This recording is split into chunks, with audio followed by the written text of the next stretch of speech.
Hey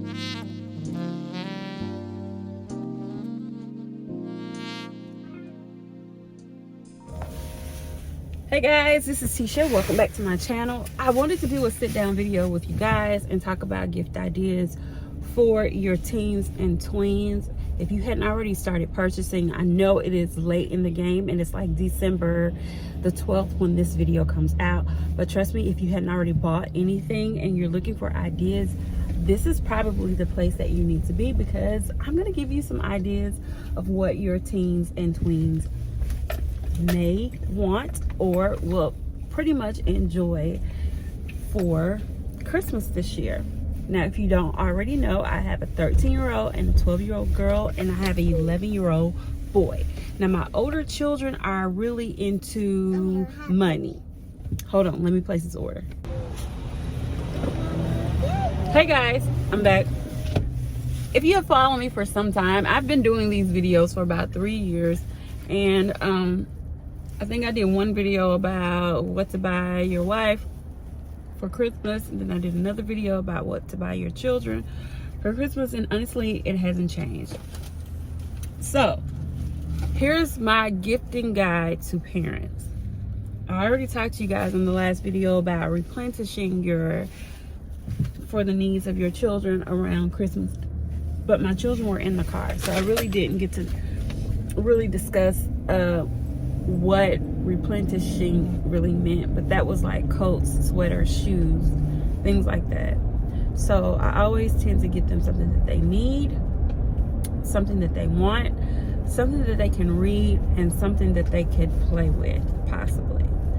And because they're older, the something that they need may be like shoes or a coat or some new boots.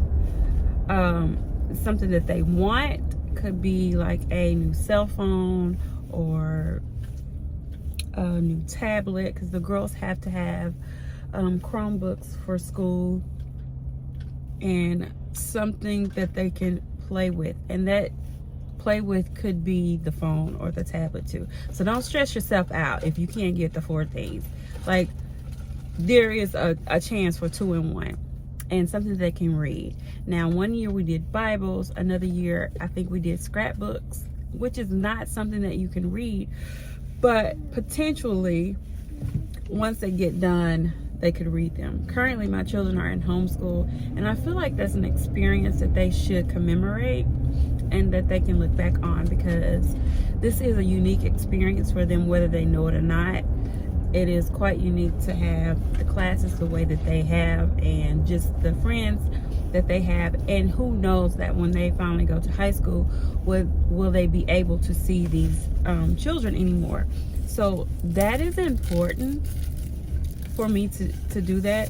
And when I talk about replenishing and talk about replenishing clothes, I'm just not really meaning like just get them like 50 sweaters or whatever like that, or I'm thinking about like underwear, undershirts, and socks, and I know that is pretty much underappreciated. But it's always needed. It's definitely always needed.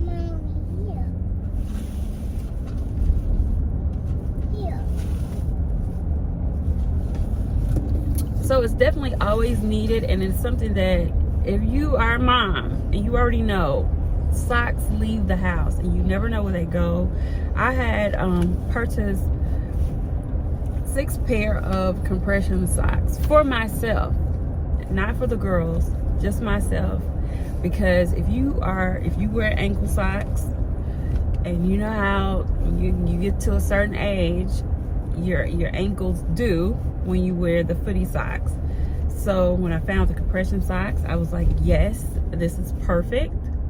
Got the socks, 6 pair of socks, I'm down to 2 pair. Like, where did they go? Like, seriously, where did they go?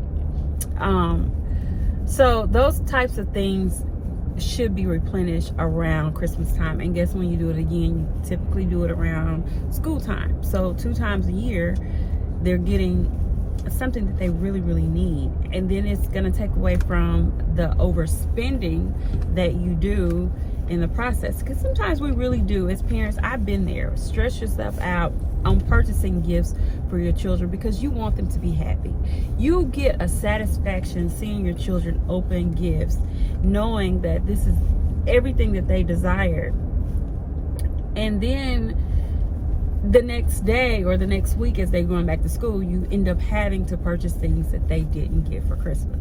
And that's always a bummer.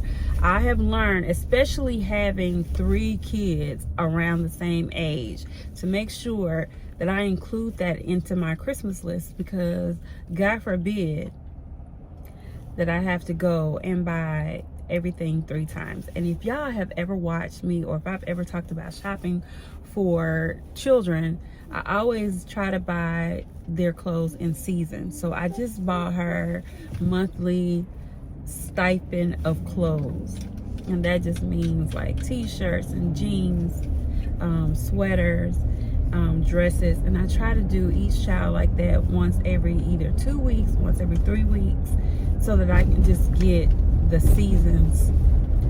So I did Portland's early on into September. I bought him all of his church clothes that he would need for the entire season. And I did the girls the same way. Purchase all of it. The girls' clothes when they get to a certain age, is so much cheaper than toddler clothes and boy clothes. So I try to make sure that I can buy the girls' clothes as they come. Like if I see a shirt or whatever, a skirt, I'll pick it up or whatever. My mother does the same thing. If she sees something that's a good price, she may pick it up for the girls, or she may pick it up for me and I pay her for it. But with toddlers and with boys, I try to buy in bulk, and that includes shoes and stuff like that. So of course I do use Christmas as a time to replenish that thing, and it takes away the pressure that you have as a parent. Also, when you're thinking about things to purchase to read, just think about series of books that your kids may be interested in. If they're interested in Judy Blume books, or the Narnia series, or the Diary of the Wimpy Kid series, purchase these series of the books, because it's going to be really worth your time and your money to purchase a series, so that they can read book after book after book. And then you can either resell the books on Amazon or resell the books to a bookstore, and at least get half of your money. And there are parents, especially homes, if you're buying good books, there are groups of homeschools, daycares that would benefit from the books. Of course, you can create a library in your house, which is what I have done. And as the kids get older, we just cycle those books out and bring in new books. But there are books that my boys read in the early 2000s that my kids are reading right now. So they are needed. Something that is very unconventional for kids is to give them an experience. So you don't always have to get gifts. Sometimes it's just experiencing something new. For Thanksgiving, you saw my video that we just went to a city just not far away from where we live. We didn't do anything very, very exciting, but we put them in a different environment for about 2 or 3 days, and we just experienced Thanksgiving very differently. Just not being at home, but just being in a relaxed situation where we didn't have to clean up. We didn't have to wake up at a certain time. It was outside of the house. And believe it or not, kids really respond well to those type of experiences. So don't limit yourself to just getting physical gifts. You can also give them a trip to Disney, or a Disney cruise, or a beach vacation around. Wouldn't it be great to just go to the beach at Christmas? I want Disney World.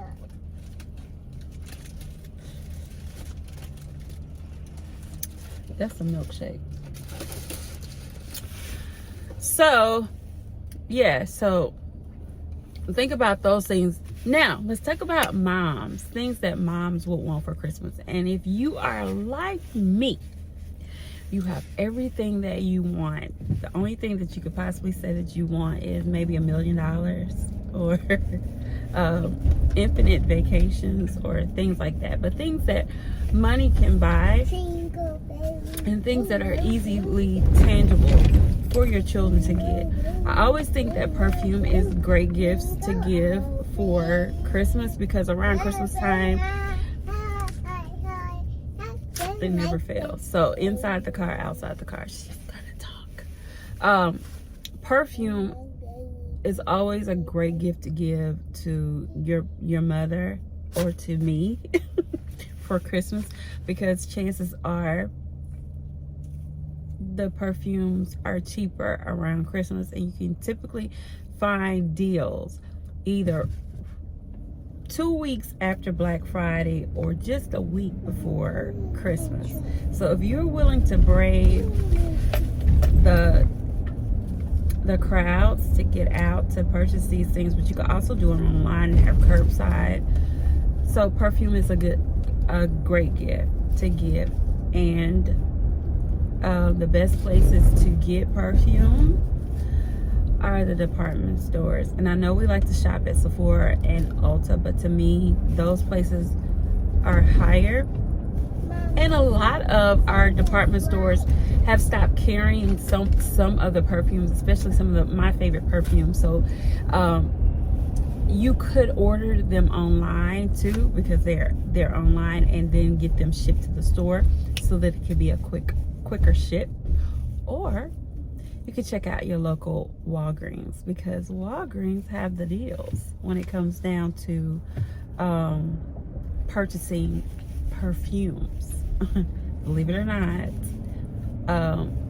I don't know if CVS carries like real perfume, but I do know that Walgreens carry, like the bigger Walgreens stores carry perfumes, and a lot of times they are 70-40% off, and sometimes you can even use your HSA card sometimes. Perfume is always good. Bracelets, I love to get a good bracelet for Christmas. My mother is notorious for purchasing me bracelets. I've had a bracelet on my arm since I was probably 2. I've never gone without bracelets. I enjoy bracelets. I enjoy the movement of bracelets, the look of bracelets. I always have a bracelet on.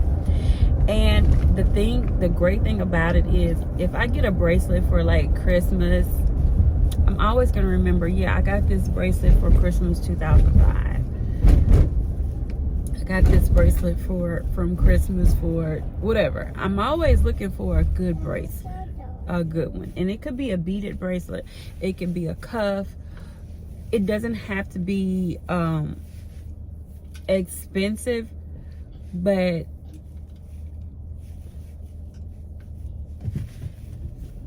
as long as it don't turn, I'm good with it. The last thing that I did, and these are just like things that you can go get today, things that you don't have to think about. And I know that a lot of times when we think about giving gifts to our mother, we try to do like things that they will remember. But I always try to listen to my mother to see the things that she talks about. If she doesn't talk about much, you know, it's a hard time for me to decide what to give to her, because my mom, she's a shopper, so she has a lot of things. And sometimes we buy the same things, but if I buy something and that she mentions that I have and that she doesn't have, I always just go get another one for her. Or if she says this is something that she wants, I always go and try to pick that up for her.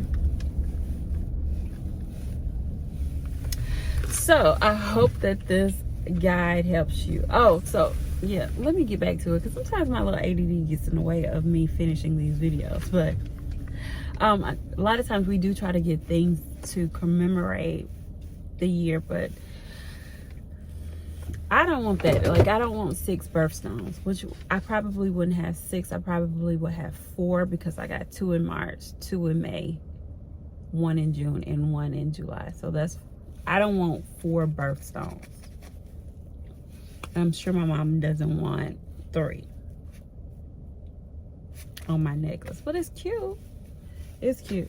Hope these ideas have helped you guys decide on what you can pick for your littles and your mom or yourself, to give your husband ideas on what they can buy. And listen, husbands, if you hadn't heard anything else that I've said, your wife doesn't want pots and pans, a vacuum cleaner, or anything for the house, a toaster oven. Mommy. Get her things that she actually will use time and time again. If you hadn't already, hit that subscribe button. Go ahead and hit that subscribe button for more videos just like this. I promise you, I won't always do a video in the car, but this was convenient today because, honey, we are in 12 days of Christmas. So you got to get it in where you can get it in. All right?